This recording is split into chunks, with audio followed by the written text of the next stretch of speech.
Headlines ఇక ఒక్కసారి డీటెయిల్స్లోకి వెళ్ళే ప్రయత్నం చేద్దాం. ముగ్గురు మంత్రుల ఫోన్లని సీఎం రేవంత్ రెడ్డి ట్యాప్ చేస్తున్నాడా? బట్టి, పొంగులేటి, ఉత్తమ్ కుమార్ రెడ్డి ఫోన్లను ఆయన ట్యాప్ చేస్తున్నాడు. సీఎం పదవి పోతుందన్న భయం ఉంది కాబట్టి సీఎం పదవిని కాపాడుకోవడానికి ముగ్గురు మంత్రుల ఫోన్లను రేవంత్ రెడ్డి ట్యాప్ చేస్తూ ఉన్నాడు. ఆధారాలు కూడా నేను నా దగ్గర ఆధారాలతో సహా అన్ని బయట పెడతా త్వరలోనే. దాంతోపాటు అంటే నా మీద ఎలిగేషన్ పెడతా ఉన్నారు, ఆరోపణలు చేస్తూ ఉన్నారు. ఏపీ మంత్రి లోకేష్ కలిసినా అని చెప్పేసి. లోకేష్ నా తమ్ముళ్ళు లాంటోడు, కలిస్తే తప్పేంది, నేనైతే కలవలేదు కానీ ఒకవేళ కలిస్తే తప్పేంది అంటూ నిన్న కేటీఆర్ మాట్లాడిండు. ఒకసారి ఆ డీటెయిల్స్ ఏందో చూద్దాము. రాష్ట్రంలో ముగ్గురు కీలక మంత్రుల ఫోన్లు సీఎం రేవంత్ రెడ్డి ట్యాప్ చేస్తున్నారని మాజీ మంత్రి బీఆర్ఎస్ వర్కింగ్ ప్రెసిడెంట్ కేటీఆర్ సంచలన వ్యాఖ్యలు చేశారు. తన ముఖ్యమంత్రి సీటుకు ఎసరు పెడుతున్నారనే భయంతో డిప్యూటీ సీఎం బట్టి విక్రమార్క, మంత్రి పొంగులేటి శ్రీనివాసరెడ్డి, ఉత్తమ్ కుమార్ రెడ్డి ఫోన్లు ట్యాప్ చేయించడం లేదా అని ప్రశ్నించారు. దమ్ముంటే తన మనవడి మీద ఒట్టేసి సీఎం రేవంత్ రెడ్డి సమానం చెప్పాలని డిమాండ్ చేశారు. ఆయన ఖమ్మం జిల్లాలో పర్యటిస్తూ ఈ వ్యాఖ్యలన్నీ కూడా చేసిండు. అయితే సీఎం రేవంత్ రెడ్డి మంత్రుల ఫోన్లు ట్యాప్ చేయడం ఎందుకు? నిజంగా కూడా బట్టి విక్రమార్క కావచ్చు, పొంగులేటి శ్రీనివాసరెడ్డి కావచ్చు, ఉత్తమ్ కుమార్ రెడ్డి కావచ్చు, సీఎం సీటుకి రేవంత్ రెడ్డి సీటుకి ఏమన్నా ఎసరు పెడుతున్నారా?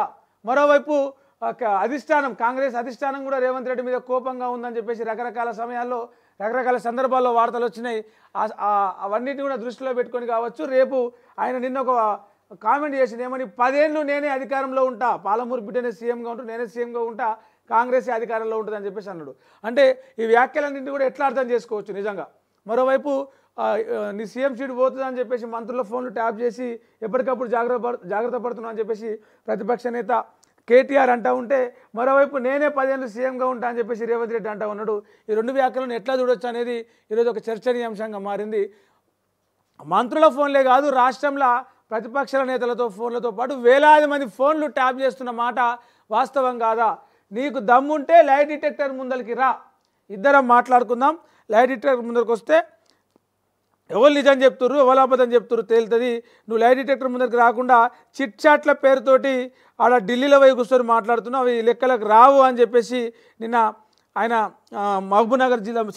ఖమ్మం జిల్లాలో పర్యటిస్తూ కేటీఆర్ ఈ వ్యాఖ్యలు చేసిండు.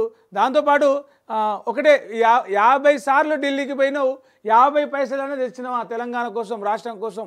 ఢిల్లీకి పోవడం, మోడీ అమిత్ షా కాళ్ళు పట్టుకోవడమే రేవంత్ పని.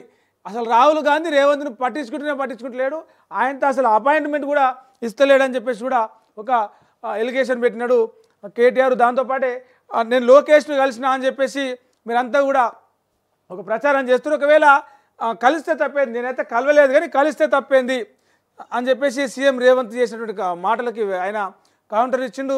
లోకేష్ తోటి తనకు మంచి సంబంధాలు ఉన్నాయని, లోకేష్ను అర్ధరాత్రి కలవాల్సిన అవసరం తనకు లేదని, యువత మత్తు పదార్థాలకు డ్రగ్స్కు బానిసలుగా మారుద్దని, వాటికి దూరంగా ఉండాలని చెప్పేసి కూడా ఆయన అన్నాడు. సీఎం యువత మత్తు పదార్థాలకు, డ్రగ్స్కు, వ్యసనాలకు దూరంగా ఉండాలి. దాంతోపాటే సీఎం రేవంత్ రెడ్డి చిట్ చాట్లకు, ఆయన స్పీచ్లకు కూడా దూరంగా ఉండాలి. అవి ఆరోగ్యానికి, సమాజానికి మంచివి కాదని చెప్పేసి కూడా ఆయన ఒక సెటైర్ లాంటిగా ఒకటి వేసినట్టు. మరి రోజుకో పేరుతోటి టాపిక్ డైవర్ట్ చేస్తూ ఫార్ములా ఈ కేసు అని, ఫోన్ ట్యాపింగ్ అని, కాళేశ్వరం అని, డ్రగ్స్ అని నువ్వు జనాలను డైవర్ట్ చేస్తున్నట్టే మంత్రులను కూడా డైవర్ట్ చేస్తూ వాళ్ళ ఫోన్లన్నీ కూడా ట్యాపింగ్ చేస్తున్నావు.